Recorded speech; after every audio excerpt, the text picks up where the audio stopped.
Welcome back to my channel. आज हम देखने वाले हैं प्राथमिक समयांकों को एकत्र करने की विधियां। तो हमने प्रत्यक्ष व्यक्तिगत अनुसंधान क्या है ये जान लिया है, और हमने अप्रत्यक्ष मौखिक अनुसंधान क्या है ये भी जान लिया है, और हमने ये भी जान लिया है कि स्थानीय साधनों या संवाददाताओं से प्राप्त अनुमान। तो हमने इसकी 3 विधियों मतलब इसे एकत्र करने की 3 विधियों के बारे में पहले से ही जान लिया है। तो अब हम देखेंगे सूचना देने वालों के द्वारा ही अनुसूचियाँ भरना। तो चलिए चलते हैं। आगे बढ़ने से पहले चैनल को सब्सक्राइब कर लीजिएगा और वीडियो पसंद आए तो लाइक ज़रूर करना। तो अब हम देखने वाले हैं,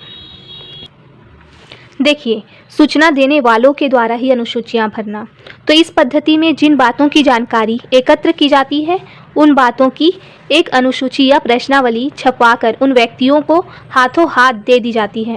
मतलब इसमें होता यह है कि जिन बातों की हमको जानकारी एकत्र करना है ना, तो उनको उन बातों की एक अनुसूची मतलब एक प्रश्न तैयार किया जाता है कि इन प्रश्नों के माध्यम से हम क्या करेंगे, जो भी आंकड़े हमें जानने हैं, जो भी बातें हमें जाननी है उसको उन प्रश्नों के माध्यम से जानेंगे, है ना।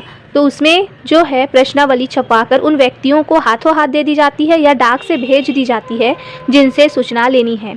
तो उसमें कुछ प्रश्न रहते हैं और उस प्रश्नों के उत्तर ही जो अनुसंधान करता है वो जानना चाहता है। इसीलिए उन प्रश्नों को डाक के द्वारा उन व्यक्तियों के पास भेजा जाता है जिनसे सूचना लेनी होती है। तो प्रश्नावली के साथ साथ एक अनुरोध पत्र भी भेजा जाता है तथा सूचनाएं गुप्त रखने का आश्वासन भी दिया जाता है। अब ये प्रयोग कहाँ उचित है इसका, तो ये प्रयोग कहाँ उचित है, तो अनुसंधान का क्षेत्र विकसित हो, जहाँ मतलब अनुसंधान कर रहे हैं वो क्षेत्र क्या हो, विकसित होना चाहिए। क्षेत्र की जनता पढ़ी लिखी हो, तब तो हम प्रश्न की सूची भेज पाएंगे ना, नहीं तो वो प्रश्न ही वो पढ़ नहीं पा रहे हैं तो उसके माध्यम से हम सूचना कैसे एकत्र करेंगे, है ना। तो यही है कि क्षेत्र की जनता पढ़ी लिखी होनी चाहिए, तब जो प्रश्नावली हमने तैयार करके भेजी है उसका उत्तर हमें मिल पाएगा, है ना। और उसी के आधार पर हम अपनी जो अनुसंधान है उसको आगे बढ़ा पाएंगे। तो विस्तृत क्षेत्र में उपयोगी है ये। धन, समय और श्रम की इससे बचत होती है। निष्पक्ष सूचनाओं की प्राप्ति होती है और आंकड़ों की मौलिकता बनी रहती है। अब इसके दोष भी हैं। क्या दोष हैं, तो देखिए, उच्च कोटि की शुद्धता में कमी होती है, क्योंकि हर व्यक्ति जो है उसका प्रश्न अपने अकॉर्डिंग उसका आंसर दे रहा है ना। तो एकरूपता का अभाव भी होता है। हर सूचना का आंसर, कोई भी अगर प्रश्न एक समान है तो अलग अलग व्यक्तियों के पास अगर वो प्रश्न जा रहा है तो अलग अलग आंसर आएंगे उसके, तो एकरूपता का अभाव होता है। सूचना देने वालों की रुचि का अभाव, मतलब जो व्यक्ति उसे पढ़ के उसका आंसर लिख रहा है ना, वो क्या करता है, वो सूचना देने में रुचि ही नहीं रख रहा है, तो उसका अभाव देखने को मिलता है। तो इनमें क्या सावधानियां हमें रखनी चाहिए, अगर हम अनुसंधान कर रहे हैं और इस विधि का प्रयोग कर रहे हैं तो हमें क्या सावधानियां रखनी चाहिए। तो देखिए, पहला क्या है, प्रश्नों की संख्या अधिक नहीं होनी चाहिए। लिमिट क्वेश्चन रहने चाहिए ताकि सामने वाला उसका आंसर देने में रुचि रखे, है ना। ज़्यादा क्वेश्चन ज़्यादा होगा तो वो रुचि ही नहीं रखेगा ना आंसर देने में। और क्या होगा, प्रश्न जो है वो संक्षेप में दिया जा सके, है ना। हाँ और ना में आंसर दें, ऐसा वाला आप प्रश्नावली तैयार कीजिए जिसका आंसर हाँ या ना में हो। और क्या है, सूचना प्रत्यक्ष रूप से अनुसंधान से संबंधित हो। जो सूचना आप मांग रहे हो वो क्या होनी चाहिए, आपके अनुसंधान से संबंधित होनी चाहिए। अब हम देखेंगे प्रगणकों द्वारा अनुसूचियां भरवा कर सूचना प्राप्ति, है ना। तो ये भी एक विधि है जिसके माध्यम से अनुसंधानकर्ता क्या करते हैं, अनुसंधान कर पाते हैं। तो चलिए देखते हैं। देखिए क्या है प्रगणकों द्वारा अनुसूचियां भरवा कर सूचना प्राप्ति। तो इस रीति में प्रश्नों की अनुसूचियां बनाकर प्रगणकों के पास भेज दी जाती है, और ये गणक जो हैं, ये जो गणक लोग हैं वो घर घर जाकर सूचकों से जानकारी प्राप्त कर अनुसूचियां भरते हैं। तो प्रगणक कौन है, जो डेटा एकत्र कर रहे हैं ना, लोगों के पास जा कर मिल रहे हैं और उनसे सूचनाएं एकत्र कर अनुसूचियों में भरते हैं, तो वो होते हैं प्रगणक। भारत में जो जनगणना होती है ना वो इसी प्रणाली के आधार पर होती है। गवर्नमेंट जो है वो प्रगणकों को नियुक्त करती है, मतलब ऐसे व्यक्ति जिसको अनुसंधानकर्ता क्या कर रहे हैं, नियुक्त कर रहे हैं, ताकि आप जाइए और आंकड़े एकत्र करके लाइए। तो यही व्यक्ति जो है जनता के पास जाते हैं और उनसे सूचनाएं एकत्र कर एक अनुसूची में भरते हैं, और इस अनुसूची को कहाँ भेज देते हैं, अनुसंधानकर्ता के पास। तो देखिए, भारत में जो जनगणना होती है वो इसी प्रणाली द्वारा की जाती है।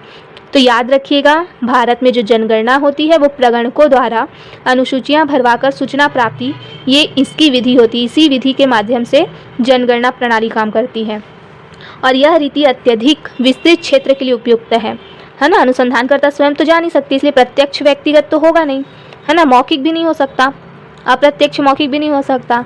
अगर क्षेत्र विस्तृत है तो आपको नियुक्त करने पड़ेंगे व्यक्ति, जो खुद जाए लोगों के पास और सूचना एकत्र करें, तथा अधिक खर्चीली होने के कारण अब क्या कर रहे हैं, जो व्यक्ति हम नियुक्त कर रहे हैं उन्हें पेमेंट भी तो देना है, तो खर्चीली तो होगी ना।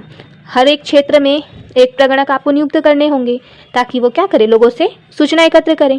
तो ये काफ़ी ज़्यादा खर्चीली होने के कारण इस जो विधि है उसको सरकार ही इस प्रणाली द्वारा आंकड़े एकत्र करती है, और इस प्रणाली के माध्यम से कोई और नहीं कर पाएगा क्योंकि ये बहुत ज़्यादा खर्चीली होती है। अब देखेंगे इसके गुण और दोष क्या हैं। तो विस्तृत क्षेत्र के लिए उपयोगी है, अगर क्षेत्र बड़ा है तो ये उपयुक्त है। अधिक शुद्ध होती है, क्यों? क्योंकि प्रगणक स्वयं लोगों से जाके मिल रहे हैं और खुद से अनुसूची भर रहे हैं। ऐसे नहीं कि लोगों से भरवा रहे हैं तो कुछ भी डाल दें, ऐसा भी नहीं है। व्यक्तिगत संपर्क का लाभ क्या होता है? व्यक्तिगत संपर्क स्थापित होता है प्रगणक और जनता के मध्य, सूचनाएं जो है वो स्पष्ट हो जाती हैं जिसके माध्यम से। और क्या है, देखो, पक्षपात की कम संभावना, इसमें पक्षपात होने की संभावना नहीं होती। बट इसका दोष क्या है? ये अधिक खर्चीली है, ये इसका पहला दोष है। प्रगणकों की नियुक्ति एवं प्रशिक्षण संबंधित असुविधा, जो प्रगणक हम नियुक्त किए हैं क्या उस विषय में रुचि रखते हैं, क्या उनका इतना ज्ञान है कि वो क्या कर सके, वो सूचनाएं एकत्र कर सके, उसमें सही सूचना कौन सी है, गलत कौन सी है, उसे अलग कर पाए, है ना। तो इनके प्रशिक्षण, इनकी नियुक्ति में भी असुविधा होती है। गणकों की ओर से पक्षपात की संभावना होती है। तो हमें, जब हम इस विधि का प्रयोग करते हैं तो हमें कौन सी सावधानियां हैं जो बरतनी चाहिए। तो देखिए, प्रगणकों की नियुक्ति करते समय जब हम क्या करते हैं, प्रगणकों की नियुक्ति करते हैं ना, तो उस समय इस बात का हमें ध्यान रखना चाहिए कि वे बुद्धिमान, ईमानदार और व्यवहार कुशल हो। जिस जनता से वो सूचना एकत्र कर रहे हैं उससे व्यवहार ठीक से करें, है ना। तो व्यवहार कुशल भी होना बहुत महत्वपूर्ण है। और क्या है, प्रगणकों की कार्यविधि का समय समय पर निरीक्षण करना चाहिए कि उनकी जो कार्य करने की जो विधि है, जो तरीका है, वो कैसा है। और क्या है, प्रगणकों को अवश्य मतलब जो भी आवश्यक प्रशिक्षण है उन्हें देना चाहिए। तो ये सावधानियां हमें बरतनी चाहिए, तब हम इस विधि का प्रयोग कर पाएंगे, है ना। अब ये जो विधि थी, प्रत्यक्ष व्यक्तिगत विधि हो गई, मौखिक हो गई, प्रगणकों द्वारा अनुसूचियाँ, और भी 2-3 विधियाँ हैं जो हमने पढ़ी हुई हैं। तो उसकी वीडियो भी यूट्यूब पे आपको मिल जाएंगी, तो देख लीजिएगा, है ना, मेरे चैनल पे ही मिलेंगी। अब इसका जो आगे का है, द्वितीयक समयांक का क्या अर्थ होता है, तो ये सब हम पढ़ेंगे अगली वीडियो में। तो चैनल को सब्सक्राइब कर लीजिएगा, वीडियो पसंद आए तो लाइक ज़रूर करना। धन्यवाद।